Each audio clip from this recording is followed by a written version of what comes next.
This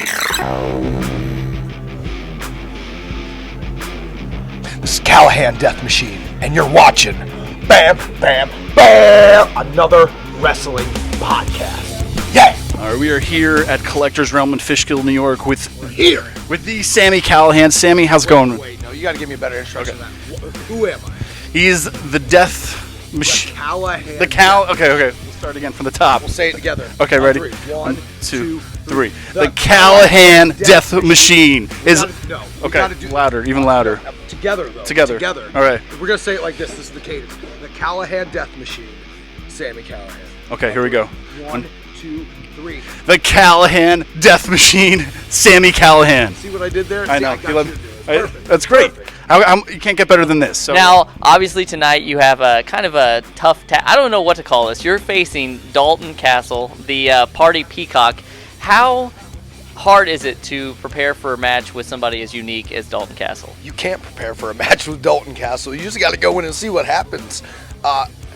Me and Dalton have history. Like, we're really close friends.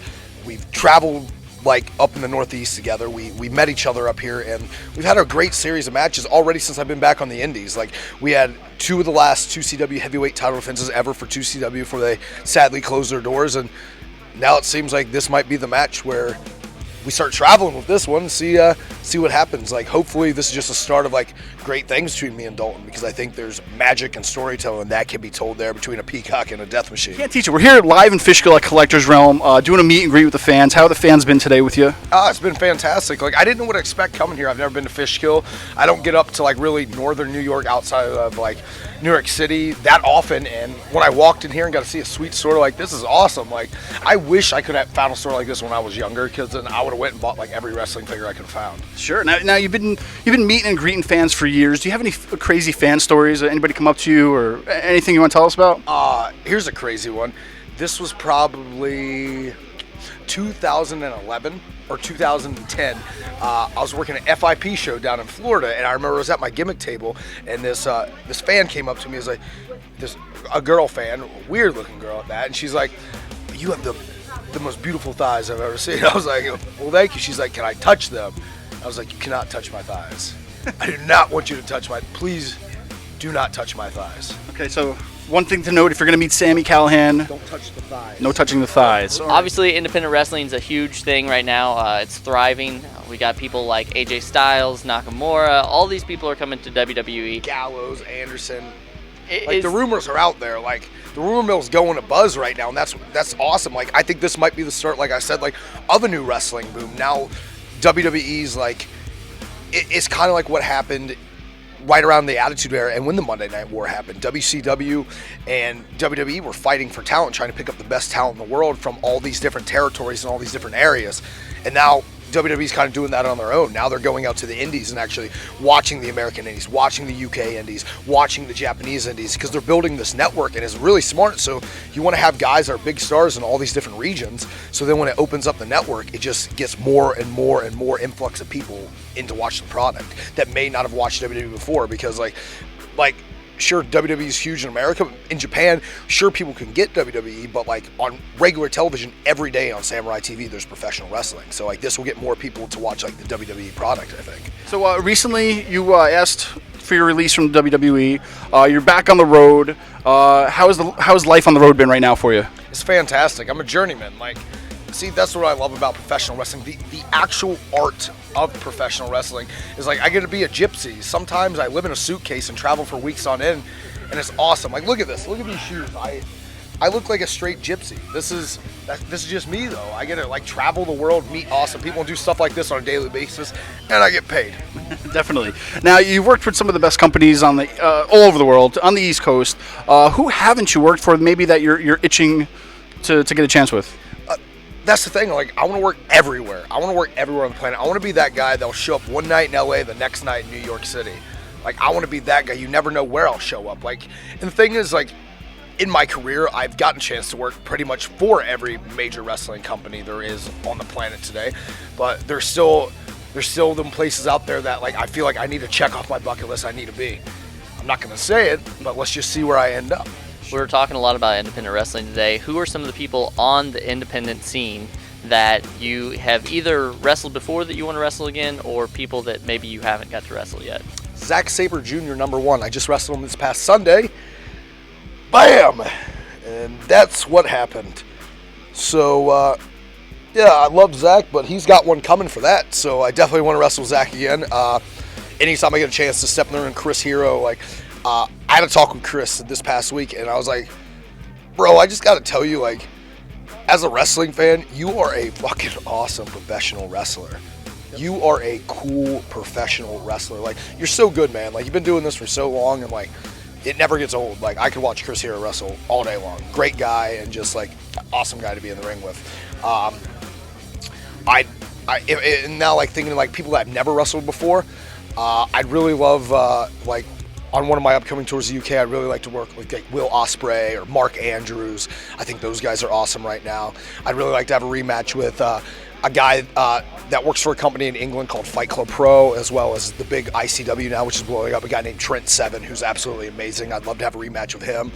And then new people, like, that's the thing right now in wrestling. It's kind of making me start to feel a little old, because, like, now there's, like, these 19, 20-year-old kids coming into, like, wrestling, and they're like, they remember me from when they're like, oh, well, I came to the show and watched you wrestle when I was in high school. And, like, so there's a new generation coming up that are, like, even more hybrid wrestlers than we thought we were. Like, there's giant men down doing 450s and shooting stars. It's ridiculous. Like, one of the first group of those hybrid new guys to come out is, like, Trevor Lee, who's absolutely amazing, but, like, he's kind of on the forefront of that next generation of guys coming up now. What do you think? What do you want people to see now that you're back on the road? How do you want to reinvent yourself for everybody?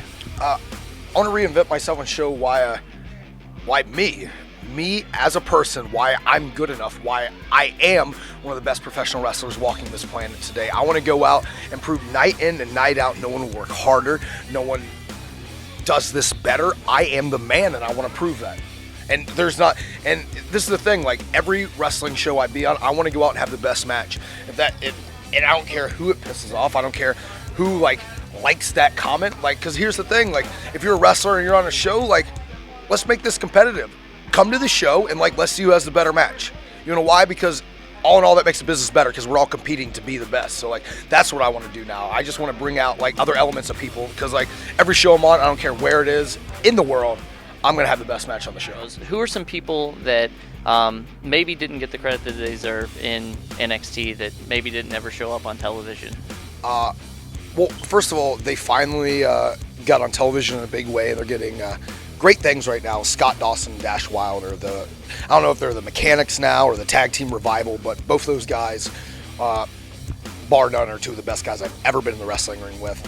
And they're just mean, rugged dudes. And, like, I'm so happy they're finally, like, getting, like, the credit. Like, okay, this they might be the best tag team in the world. Like, and that's what's awesome about all these new tag teams coming in. I can't wait to see some of those matchups. But other guys that really didn't get credit, I think Elias Sampson is great. He just debuted as the Drifter. I think there's leaps and bounds people don't even know about him. In that Hugo Knox is another guy. He was a football player from England, football player, so soccer player, that now converted into pro wrestler.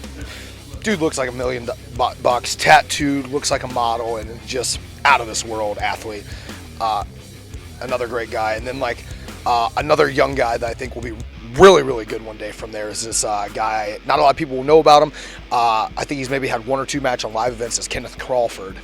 Absolutely great talent, crazy athlete, and crazy charismatic. So I think he's going to be really good once he actually gets that chance to step out. I'm sorry I keep going on and on, but I had a great time there. There's a lot of really good talent down there that maybe didn't, like, get any recognition on the indies, like, but ended up in WWE. Like, I don't think people really realize how good Blake and Murphy is either. Blake Murphy and Lexa Bliss, that whole group together is fantastic. Like, it's like a new generation Hardy Boys, and you can't go wrong with that. Like, so the vaudeville, I just keep naming people. Like, there's so much good talent down there. Like, and I don't think anyone gets the credit they deserves, because, like, NXT is its own brand. That's really cool. And they have their own unique roster that's even different than WWE. How have the fans reacted to you since your return to the road? It's been great. Like, the thing is, like, I get to see a lot of fans that I remember back from before I was with WWE. It's cool to see those fans and reconnect with them. But now I've met a lot of new fans that like were introduced to me through WWE, through NXT. So like getting that platform to like meet new people is absolutely amazing. It is 2016. What do you see for yourself in, say, like 4 years, in 2020? Where is Sami Callihan going to be? Ranked the #1 professional wrestler on the planet. I think you're already, I mean, you're real close now. So. No, one day I'll get it in Sports Illustrated. I know Sports Illustrated isn't as big as it used to. Not Sports Illustrated. What am I talking about? Pro Wrestling Illustrated. Sure, yeah, the sure, 500. yeah. One day I'm going to be #1 or 500. Either way. In 4 Somewhere. years from now, I'll either be 1 or 500. Okay. Like I'm either going to go on the up or go on a really massive downside. Either way, it's going to be entertaining. You're filming for WrestleHolics. Can you tell us a little bit about what you plan on doing and showing the world? Absolutely. So if you haven't seen it yet, go to YouTube. Everyone has YouTube. Type in WrestleHolics. You'll see it. There's 2 teaser trailers for WrestleHolics 1 and 2. I already released these like 3, 4, 5 years ago before I went to WWE. It's like me, Adam Cole, Rich Swann, Brian Kendrick, anyone that you can think of on the road. And like it's just filming us being us. Like imagine if Robot Chicken met Jackass and had a weird son that ended up as pro wrestling. We mentioned a little bit that you were obviously in WWE.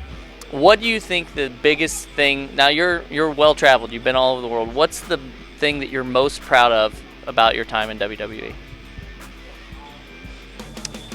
That I really was part of something special. I was one of the first group of people to ever be at the WWE Performance Center, and to be that first group of guys that like started to build this brand and make it like, sure, I may not have been on television as much as I would have liked, but I was a very pivotal point of the live events, like the traveling live events. Like, so to be a part of that is just awesome because it's part of history, and like this will go down as I feel like the start of like the next big wrestling boom, which is in my opinion the indie boom, because like now I feel like indie wrestlers and people that come from the independent scene are actually getting the credit they deserve for like being journeymen, for going out and like killing their bodies. Are actually getting that credit, and like now like hopefully get more breaks in WWE. Like people like Daniel Bryan and guys like that really paved the way for us and kicked the door down and like helped guys like me out. Like that's like if it wasn't for him going through WWE and like changing like pretty much the face of the company, like I don't think any of the indie guys would be where they are now. WWE.